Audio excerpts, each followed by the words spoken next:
మీకు ఈ వీడియో నచ్చినట్టయితే లైక్ చేయండి, షేర్ చేయండి, సబ్స్క్రైబ్ చేయండి. రెగ్యులర్ నోటిఫికేషన్స్ కోసం. Ratusan masyarakat menanam pohon pisang di badan jalan Loksukon menuju Lapang, tepatnya di depan Masjid Agung Baiturrahim Loksukon, Aceh Utara, Jumat, tanggal 24 Agustus tahun 2018, sekitar pukul 21.40 waktu Indonesia Barat. Aksi tersebut dilakukan warga sebagai bentuk protes kepada pemerintah Provinsi Aceh dan Aceh Utara khususnya yang enggan memperbaiki jalan yang rusak parah dan berlubang di ibu kota Aceh Utara. Sejumlah personel kepolisian yang didatangkan dari Polres Aceh Utara dan Polsek Loksukon tampak berjaga di lokasi demi mengamankan situasi dari hal-hal yang tidak diinginkan. Rasa didalimi oleh pemerintah Aceh, khususnya pemerintah Aceh Utara.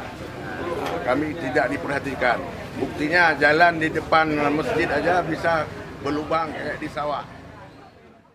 Kami blokir secara keseluruhan karena ini untuk peringatan. Kita tanam batang pisang karena yang cocok di situ adalah batang pisang, nggak cocok untuk dibuat sebagai lalu lintas.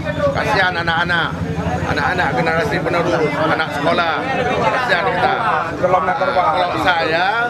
Kalau saya udah biasa karena saya hidupnya dulu zaman penjajah. Jadi anak-anak sekarang jangan sampai merasakan seperti zaman penjajah dulu.